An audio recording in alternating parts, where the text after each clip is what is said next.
Hello बच्चों, चलिए प्रश्न को पढ़ते हैं। पॉलीगोनम टाइप के भ्रूणपोष की संरचना का सचित्र वर्णन कीजिए। मतलब पॉलीगोनम टाइप के भ्रूणपोष की संरचना का हमको सचित्र वर्णन करना है। चलिए देखते हैं प्रश्न की मुख्य अवधारणा क्या हो जाएगी। मुख्य अवधारणा होगी क्या? पॉलीगोनम पॉलीगोनम भ्रूणकोष भ्रूणकोष। तो जो पॉलीगोनम भ्रूणकोष होता है उसके बारे में जानना है। तो चलिए देखते हैं हम कि पॉलीगोनम भ्रूणकोष होता क्या है। तो पॉलीगोनम भ्रूणकोष ये क्या होता है? सबसे पहले इसकी खोज किसने की थी, या इसको सबसे पहले किसने देखा था? तो इसको सबसे पहले देखा था स्ट्रासबर्ग ने। स्ट्रासबर्ग ने इसको देखा था, या इसकी खोज की थी किस पे? पॉलीगोनम पॉलीगोनम पादप में इसे देखा था। इस वजह से इसका नाम क्या पड़ गया? पॉलीगोनम प्रकार का भ्रूणकोष। और इसमें क्या होता है कि यह एक बीजाणुक होता है। यह भ्रूणकोष मोनोस्पोरिक या एक बीजाणुक होता है।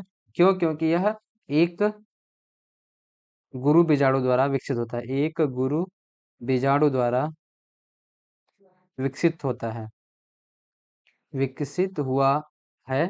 इसलिए इसको क्या बोलते हैं? एक बीजाणु। और इस भ्रूणकोष में क्या होता है कि यह भ्रूणकोष 7 केंद्र यह भ्रूणकोष कैसा होता है? 7 कोशिकीय तथा 8 केंद्रीय 8 केंद्रकीय संरचना वाला होता है। संरचना वाला यह भ्रूणकोष होता है। 7 कोशिकीय और 8 केंद्र की संरचना वाला यह भ्रूणकोष होता है। तो चलिए देखते हैं। और यह एंजियो मुख्यतः किसमें पाया जाता है? यह मुख्यतः या अधिकांश अनावृत अधिकांश किसमें? आवृत्त बीजी पादपों में पाया जाता है।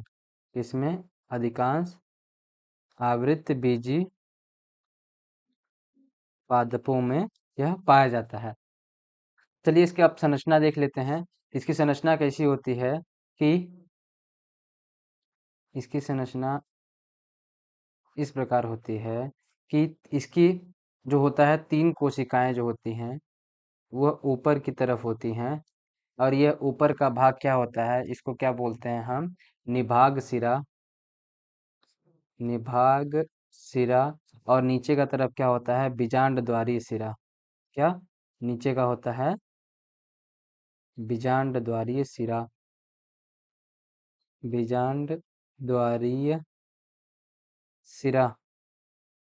अब जैसा कि हम जानते हैं कि जो निभाग सिरे की तरफ क्या होता है कि 3 कोशिकाएं होती हैं, जो क्या होती हैं? प्रतिध्रुव कोशिकाएं या प्रतिमुख कोशिकाएं। यह तीनों कोशिकाएं आपस में अलग अलग होती हैं और यह निभाग की तरफ होती हैं। तो ये कोशिकाएं कौन सी होती हैं? प्रतिध्रुव कोशिका या प्रतिध्रुव कोशिकाएं होती हैं।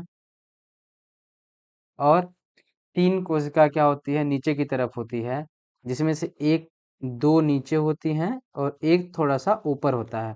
तो जो 2 कोशिकाएं होती हैं इसकी, वो सहायक कोशिकाएं होती हैं, और एक जो ऊपर की कोशिका होती है वो क्या होती है? अंड कोशिका होती है। तो जो ये 2 नीचे की कोशिकाएं हैं वो कौन सी हैं? सहायक कोशिका। तथा जो ऊपर की कोशिका है वो कौन सी है? अंड कोशिका। अंड कोशिका। और ये आगे चल के किसका निर्माण करती है? भ्रूण का निर्माण करती है। और बीच में दो केंद्रक होते हैं जो आपस में जुड़े होते हैं। दोनों केंद्र क्या होते हैं? आपस में जुड़ जुड़ जाते हैं। तो यह किसका निर्माण करते हैं? इसको क्या बोलते हैं? ये होते हैं हमारे क्या?